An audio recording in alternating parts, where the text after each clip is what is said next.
Halo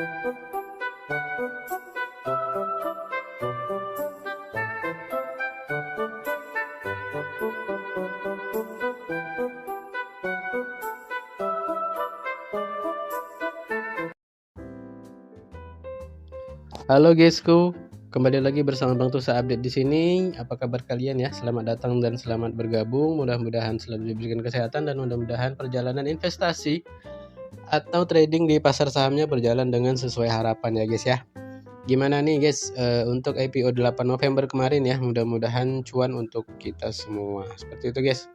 Oke guys, langsung aja ya. Tanpa basa-basi, kali ini kita akan bahas lagi ya antrian IPO yang sudah masuk teman-teman. Sementara baru ada 2 saham IPO teman-teman yang antri ya teman-teman. Nah biasanya itu akan rame pada akhir bulan guys. Nanti kita akan tunggu aja apakah akan ada IPO lain atau enggak ya, seperti itu. Nah guys, kita kali ini kedatangan sebuah perusahaan ya teman-teman. Kita kedatangan PT Janu Putra Sejahtera Tbk dengan kode sahamnya itu AYAM. Sektornya ada di consumer non-cyclical.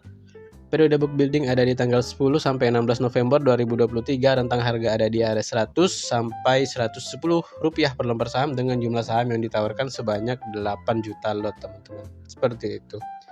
Nah kita akan kupas dan bahas ya secara singkat mengenai prospektusnya dari si AYAM ini teman-teman, seperti itu ya. Nah pastikan teman-teman saksikan video saya sampai selesai untuk pembahasan saham-saham IPO ya. Seperti biasa juga teman-teman, jangan lupa untuk subscribe dan follow akun Bang Tusa Update ya teman-teman.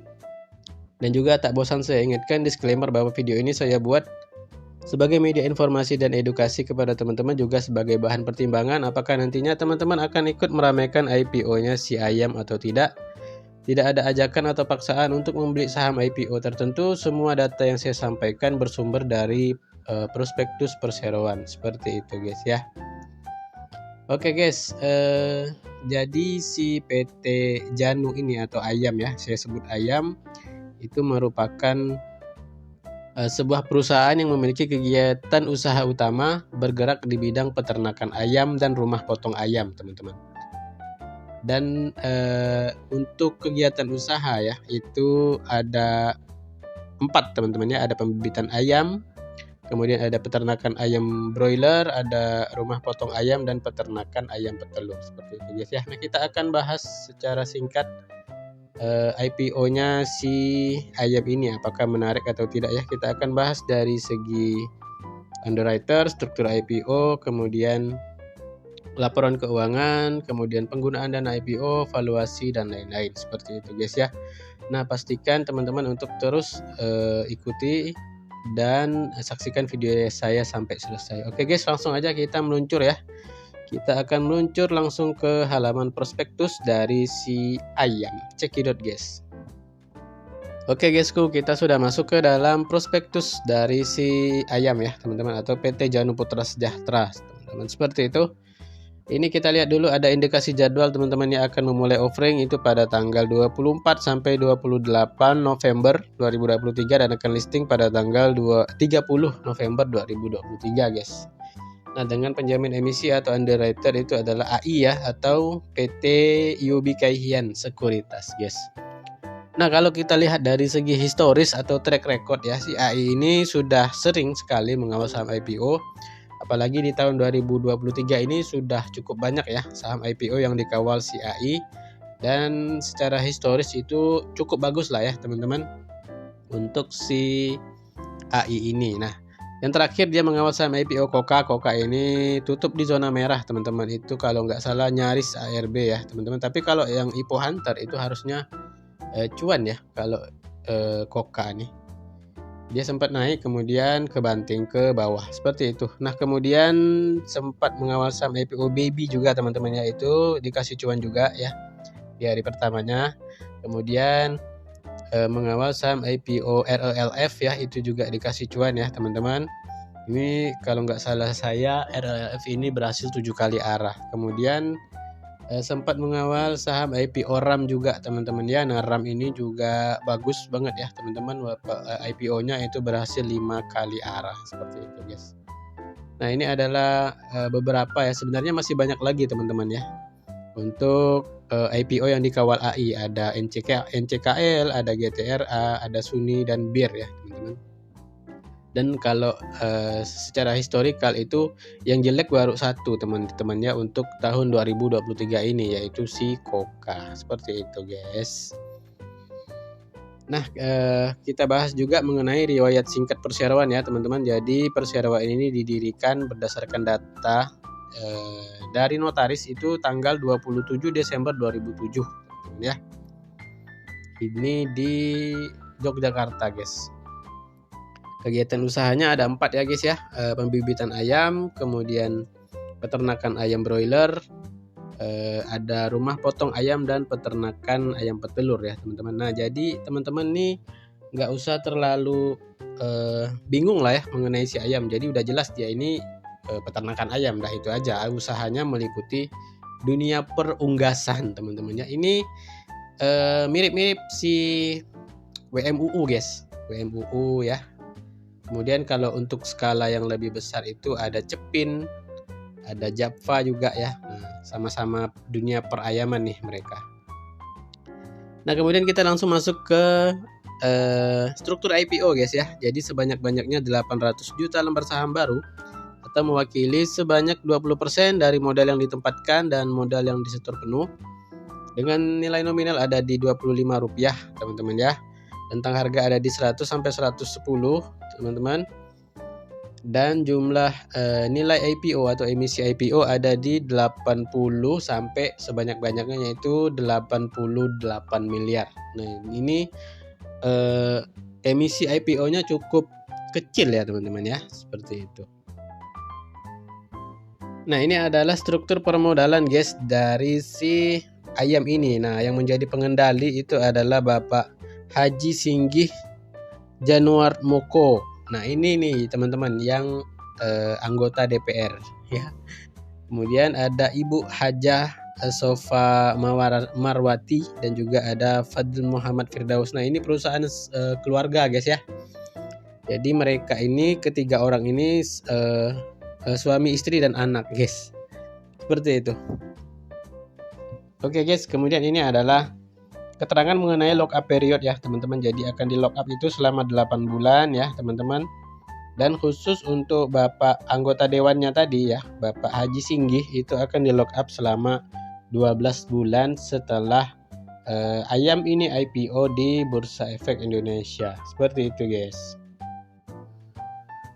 Oke guys, selanjutnya adalah rencana penggunaan dana IPO ya guys ya. Jadi seluruh dana yang diperoleh dari hasil IPO ini setelah dikurangi biaya emisi itu akan digunakan perseroan untuk tujuan sebagai berikut. Yang pertama guys, sekitar 40 miliar akan digunakan untuk pembelian beberapa bidang tanah di Desa Ngawis, Karangmojo, Gunung Kidul,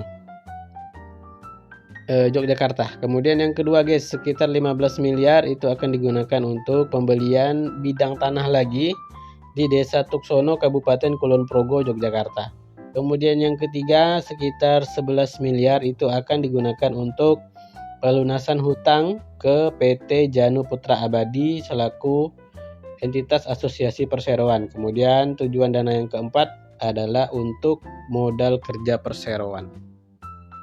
Nah, ini penggunaan dana IPO-nya menurut saya jelek banget guys, jelek sekali. Ini sangat lucu dan juga ngeri-ngeri sedap guys ya. Nah, kita bahas dari poin 1 dan 2 dulu ya. Jadi 40 miliar ditambah 15 miliar. Jadi itu ada 55 miliar uang hasil IPO ya. Uang kita para investor itu digunakan untuk pembelian tanah guys. Tetapi penggunaan beli tanahnya ini nggak dikasih tahu ke kita. Apakah beli tanah itu untuk buat kandang baru kah? Atau beli tanah buat bikin rumah potong ayam baru kah? Jadi di sini cuma dikatakan untuk membeli tanah aja guys ya. Jadi ini bisa jadi beli tanah ya buat dia gitu, bukan buat ekspansi usaha ya. Ini menurut saya nggak bagus banget guys. Saya banyak membaca prospektus IPO ya, dan itu biasanya kalaupun ada pembelian aset itu dijelaskan ke kita kok untuk ini. Nah kalau ini kan nggak jelas nih. Ini ngeri-ngeri sedapnya di situ guys ya. Jadi dia beli tanah bisa jadi bukan buat ekspansi usaha, tapi untuk mereka pribadi ya. Nah, seperti itu. Hancur guys. Jadi waspada aja guys ya untuk IPO-nya si ayam ini, teman-teman. Seperti itu. Nah, kemudian selanjutnya adalah laporan posisi keuangan guys ya dari si ayam ini ya. Kita pantau di sini ada dari segi aset ya. Total asetnya ini terpantau stabil ya teman-teman, dari tahun 2020 ke tahun 2023 itu stabil di kisaran 200 miliar rupiah seperti itu guys. Kemudian kita lihat ada total liabilitas atau total hutang terpantau stabil juga ya teman-teman, dari tahun 2020 ke tahun 2023 ada di 140-an miliar rupiah seperti itu. Kemudian total ekuitas atau modal itu terpantau naik ya dari 2020 ke tahun 2023. 2020 ada di 17 miliar.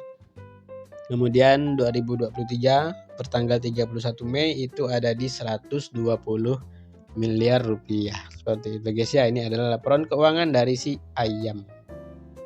Nah, ini kita lihat kinerja keuangan ya. Dari segi penjualan terpantau menurun dari tahun ke tahun guys ya. Dari tahun 2020 sampai sekarang di tahun 2023 itu mengalami penurunan untuk penjualannya. Kemudian dari segi laba bersih terpantau stabil ya teman-teman. Sempat naik banyak di 2021 kemudian turun, dan sekarang per 2023 sudah mulai ada peningkatan lagi seperti itu guys. Ini adalah kinerja keuangan dari ayam. Nah, ini adalah pembahasan mengenai dividen guys ya.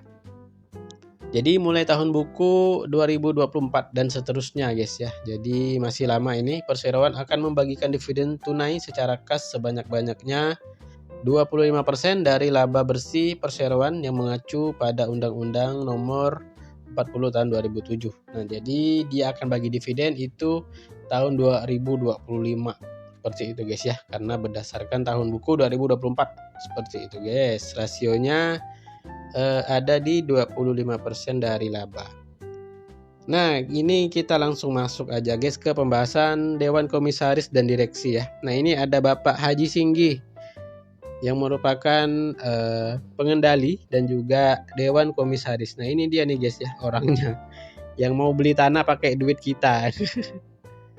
Ya, warga negara Indonesia berusia 47 tahun. Nah, beliau juga merupakan anggota DPRD sejak tahun 2019 ya, seperti itu.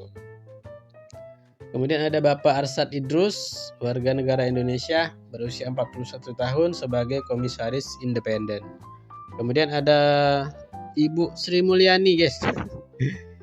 Bukan Sri Mulyani Menteri Keuangan guys ya. Ini selaku direktur dari ayam ya, warga negara Indonesia berusia 47 tahun guys. Kemudian nah ini ada Fadil Muhammad Firdaus selaku direktur ya, warga negara Indonesia berusia 22 tahun. Nah, ini adalah anak dari Bapak anggota dewan tadi ya guys ya. Dan juga merupakan pemegang saham dari si ayam ini. Seperti itu guys. Nah, ini adalah sifat hubungan kekeluargaan ya dari pemegang saham ya. Haji Singgih itu adalah suami dari Hajah Sofa Marwa dan ayah dari si Fadil Muhammad Firdaus. Seperti itu guys. Nah, ini ada kita lihat foto-foto kandang-kandang ya atau tempat pembibitan ayamnya dari si PT Janu ini. Kandangnya lumayan banyak guys ya, kita lihat di sini. Kemudian ini adalah foto peternakan ayam broilernya, cukup luas juga ya teman-teman untuk kandangnya. Kemudian ini adalah foto-foto dari kandang ayam petelurnya juga ada guys ya, seperti ini bisa dilihat.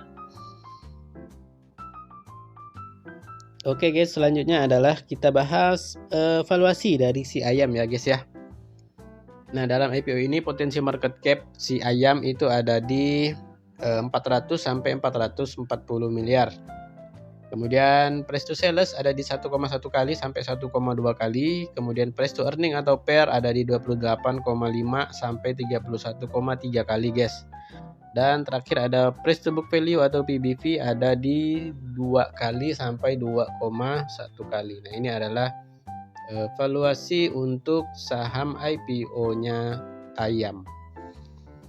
Oke guysku, dari hasil pembahasan singkat kita mengenai prospektus dari IPO saham Ayam ya, teman-teman udah ada beberapa poin-poin yang bisa kita jadikan bahan pertimbangan apakah nantinya akan ikut IPO-nya si Ayam ini atau tidak. Yang pertama kita bahas dulu dari segi bisnis teman-teman ya. Segi bisnisnya menurut saya standar lah ya. Jadi dia peternakan ayam secara garis besar itu ya. Seperti itu guys.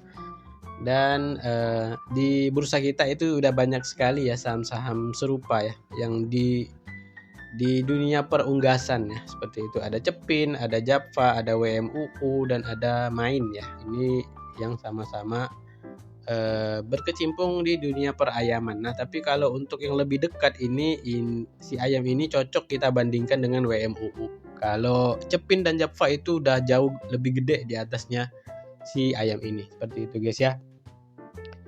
Kemudian kita bahas dari segi underwriter. Underwriternya bagus teman-teman ya untuk momen IPO Hunter, momen jangka pendek ya. Saham-saham yang dikawal AI itu paling enggak tutup di zona hijau walaupun enggak arah tapi kita dikasih cuan. Yang jelek terakhir cuma satu ya, yaitu Koka. Ya mudah-mudahan ini ayam bisa lah digoreng ya. Bisa digoreng dulu ayamnya baru digeprek. Seperti itu guys ya. Kemudian kita bahas dari segi apa lagi nih?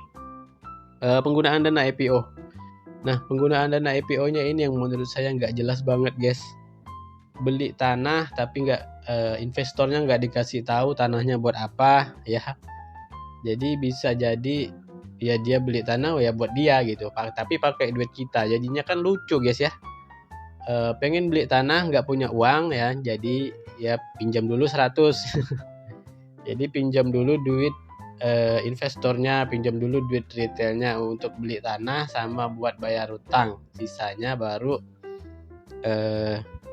apa tadi itu? Modal kerja guys. Jadi ini penggunaan dana IPO-nya lucu dan ngeri-ngeri sedap guys ya. Kemudian kita bahas dari laporan keuangan guys. Laporan keuangannya terpantau stabil ya dari segi aset, kemudian liabilitas, kemudian ekuitasnya terpantau stabil ya guys ya untuk si Ayam ini. Nah kemudian di IPO ini nggak ada waran ya teman-teman, cuma induknya aja yang ditawarkan ke masyarakat. Kemudian ada dividen 25% mulai tahun buku 2024 ya. Kemungkinan akan dibagikan 2025 seperti itu guys. Kemudian untuk valuasi ini menurut saya masih tergolong standar untuk ukuran saham IPO guys. Tidak terlalu murah, tidak juga terlalu yang over value seperti itu guys ya. Nah kalau saya pribadi saya akan ikut guys untuk IPO-nya si Ayam, tapi mungkin dengan porsi yang tidak terlalu banyak ya guys ya, karena saya ngejar momen jangka pendek teman-teman, momen IPO Hunter aja untuk si ayam ini guys ya. Kalau dari saya sih seperti itu guys ya, cuan bungkus bisa arah syukur ya. Setelah digoreng mau digeprek ya silakan, nggak apa-apa ya. Saya hanya memanfaatkan momentum IPO atau momentum jangka pendek saja. Jadi saya nggak ada niat buat invest di saham ini ya, saham ayam ini. Seperti itu guys. Nah buat teman-teman yang mau ikutan pastikan manajemennya dan juga profil risiko masing-masing. Seperti itu guys ya. Mudah-mudahan bisa cuan di IPO ayam kali ini. Oke guys, segini aja pembahasan kita mengenai IPO saham ayam ya. Mudah-mudahan apa yang saya sampaikan di sini bermanfaat bagi teman-teman sekalian. Mudah-mudahan sudah ada bayangan ya buat teman-teman nantinya apakah akan ikut atau tidak IPO-nya si ayam. Seperti itu guys. Mohon maaf atas segala kekurangan ya, dan sampai bertemu kembali ke pembahasan saham IPO selanjutnya.